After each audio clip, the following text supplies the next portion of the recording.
Hello everyone. तो आज के इस वीडियो में मैं आपको यूआरएल के कुछ कंपोनेंट्स के बारे में बताऊंगा कि किसी भी यूआरएल को देख करके उसके कंपोनेंट्स कैसे आइडेंटिफाई करते हैं।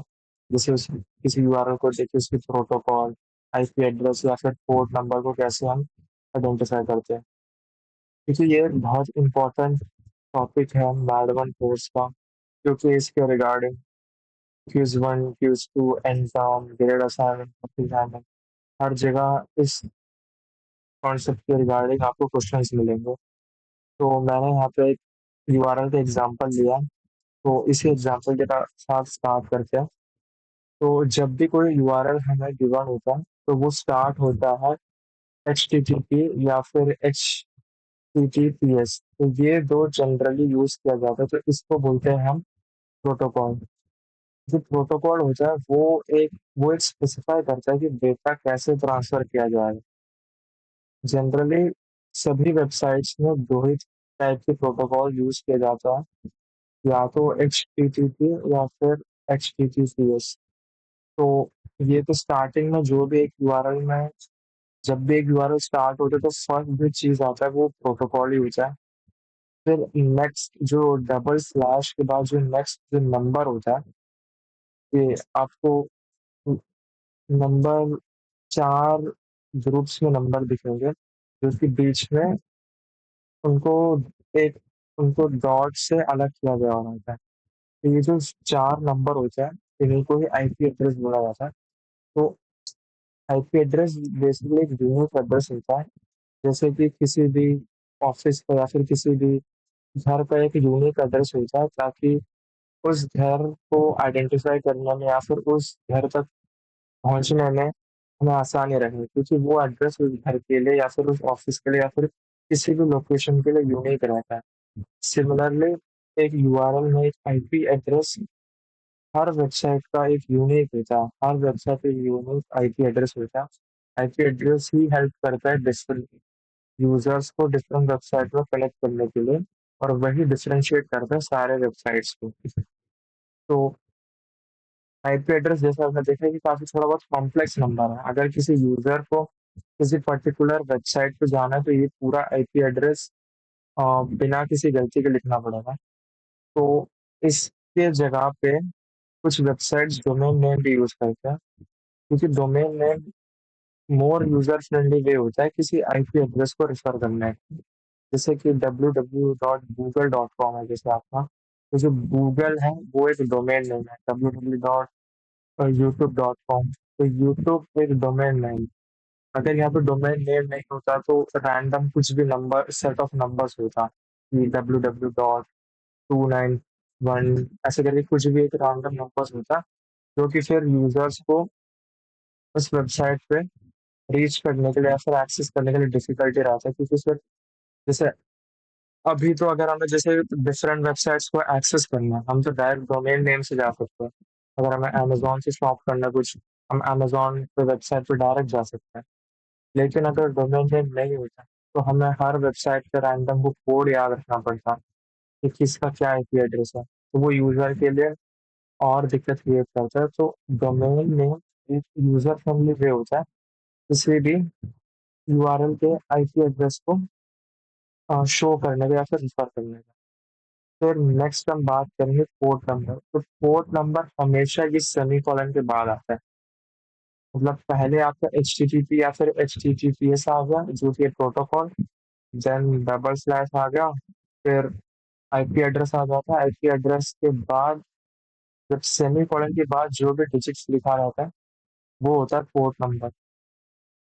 तो पोर्ट नंबर एक 16 बिट का इंटीजर, अनअसाइंड इंटीजर है, जिसकी रेंज होता है 0 से लेकर 65,535। तो 0 से लेकर इतना जो ये नंबर गिवन है, इतने different types of unique port numbers present हो सकते हैं। तो पोर्ट नंबर का बेसिकली काम होता है एक स्पेसिफिक कम्युनिकेशन चैनल को अपने नेटवर्क से जो कनेक्टेड है। मतलब कि अगर कोई डिवाइस एक नेटवर्क के साथ कनेक्टेड है तो उसे आइडेंटिफाई करने का एक तरीका होता है पोर्ट नंबर से। जैसे अगर एक नेटवर्क के साथ 3 से 4 डिवाइसेस कनेक्टेड हैं। तो जो जो डिवाइसेस कनेक्टेड है उस नेटवर्क से, अगर हमें उस डिवाइसेस को, हर एक डिवाइस को पर्टिकुलरली आइडेंटिफाई करना है, तो हम पोर्ट नंबर का यूज़ करते हैं। तो अगर आपके पास ऐसा एक एग्जांपल आता है यूआरएल का, तो इसको आइडेंटिफाई करना काफ़ी आसान है कि अ, इसमें से आईपी एड्रेस क्या है, इसमें का इसका पोर्ट प्रोटोकॉल क्या है और पोर्ट नंबर क्या है। और इसके 2 और एग्जांपल्स होते हैं, 2 और डिफरेंट टाइप के यूआरएल्स होते हैं। जैसे एक यूआरएल का टाइप ये है। इसमें ये जो स्टार्टिंग में देख रहे हो इसको तो आप डायरेक्टली आइडेंटिफाई कर लोगे कि ये एचटीटीपी, ये तो प्रोटोकॉल है। देन इसके बाद आता है डबल स्लैश। डबल स्लैश के बाद मैंने बताया फिर स्टार्ट हो रही है, यहाँ पे लिखा है ना माई सर्वर डॉट कॉम। तो माई सर्वर डॉट कॉम मैंने आपको बताया कि ये होता है डोमेन नेम, क्योंकि यहाँ पे सही आईपी एड्रेस, डबल स्लैश के बाद आईपी एड्रेस था, लेकिन आईपी एड्रेस पता है कि यूजर नहीं मिलता, तो उसके जगह पे माई सर्वर डॉट कॉम ये डोमेन नेम है। देन जब हम आगे बढ़ते तो एक स्लैश दिया, देन एक index dot H T M L. तो जो index dot H T M L है, ये एक फाइल पाथ है। जिस भी फाइल के सामने क्वेश्चन मार्क, मतलब स्लैश देन क्वेश्चन मार्क के बीच में एक फाइल गिवन हो, जैसे index dot H T M L हो सकता है, practice dot H T M L हो सकता है, या फिर कुछ भी, तो वो होता है अपना फाइल पाथ। देन फिर आता है U I D equals to 10 and S I D equals to एक जो नंबर गिवन है, यह क्वेरी स्ट्रिंग किसी क्वेश्चन मार्क के बाद आ रहा है। तो किसी भी यूआरएल में अगर फाइल पाथ पूछे तो फाइल पाथ आएगा कि क्वेश्चन मार्क से पहले, मतलब बेसिकली जैसे देखते ही इसमें से पता चल रहा है आपको यूआरएल में कि ये index dot H T M L एक फाइल है। Index dot H T M L एक फाइल है, तो ये होगा एक फाइल पाथ होगा। देन क्वेश्चन मार्क के बाद कुछ क्वेरी गिवन है कि UID equals to 10 and SID equals to this number। तो ये काउंट होगा क्वेरी स्ट्रिंग में। बेसिकली ये यूआरएल का जो मीनिंग है मैं वो समझाता हूँ कि अगर जैसे कोई भी यूजर एक सर्वर के साथ कम्युनिकेट करना चाह रहे हैं इस यूआरएल के साथ, तो इसका मतलब ये है कि माई सर्वर डॉट कॉम, जिस जिस भी वेबसाइट का डोमेन नेम है उस वेबसाइट से कनेक्ट करो। उसके बाद index dot H T M L नाम के एक फाइल पाथ को लोकेट करो। देन उस फाइल के अंदर से मुझे ये फॉलोइंग इंफॉर्मेशन ला के दो, U I D equals to 10 and S I D equals to this number. तो जो मेन मोटिव है वो यही है कि माई सर्वर डॉट कॉम जिस भी वेबसाइट पे ये डोमेन नेम है उस वेबसाइट से कनेक्ट करो। Then index dot H T M L file access करो, उस फाइल के अंदर से मुझे ये क्वेरी वाली इंफॉर्मेशन ला के दो, या ये इंफॉर्मेशन उसके अंदर प्रेजेंट है कि नहीं, ये मुझे रिटर्न में आउटपुट दो। And then next type of एक और यूआरएल आ गए, यहाँ पे H T T P S use किया गया, यहाँ पे एच टी टी पी था और यहाँ पे H T T P S. तो H T T P S भी प्रोटोकॉल है। देन हाँ, देन ये डबल स्लैश बाद मैंने बताया डोमेन नेम आता है यहाँ पे, online degree dot I I T M dot A C dot in. ये जो होगा वो होगा डोमेन नेम। देन मैंने अभी आपको बताया अगर फाइल नेम गिवन हो तो वो होगा फाइल पाथ या फिर रिसोर्स लोकेशन। फाइल पाथ या फिर रिसोर्स लोकेशन, क्योंकि दोनों का मतलब सेम ही होता है, file path and resource location both are same thing. तो मैंने बताया कि अगर फाइल नेम गिवन है तो वो होता है किसी फाइल का नाम गिवन हो, जैसे यहाँ पे academics dot H T M L तो वो आता है रिसोर्स लोकेशन कह सकते हैं उसको, या फिर फाइल पाथ।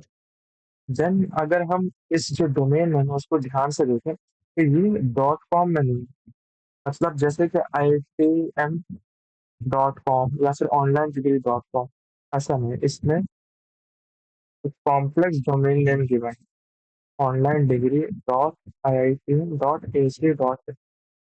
तो इसमें से एक क्वेश्चन आता है कि आइडेंटिफाई करो कि इसका रूट डोमेन और सब डोमेन क्या है।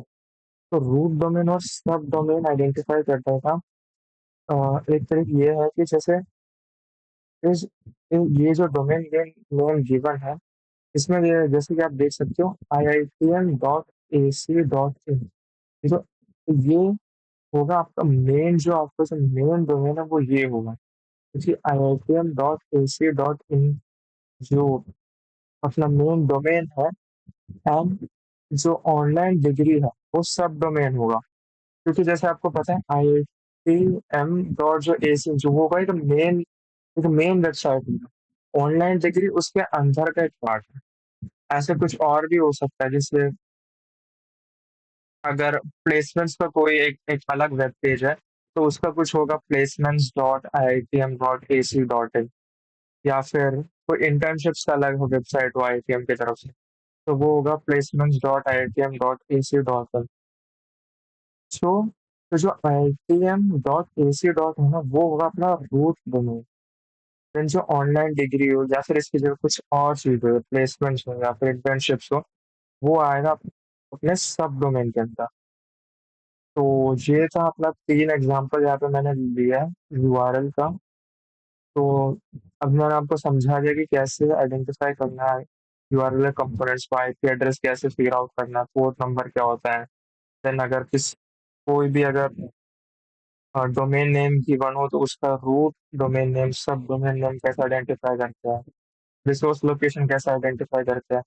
तो इतना ही था आज के वीडियो के लिए। अगर आपको वीडियो अच्छा लगे, इंफॉर्मेटिव लगे, तो आप चैनल को भी सब्सक्राइब कर सकते हो और इस वीडियो को अपने फ्रेंड्स या फिर बैचमेट्स के साथ शेयर कर सकते हो, ताकि वो भी इस वीडियो को देख पाए और ये कॉन्सेप्ट को समझ पाए। Thank you.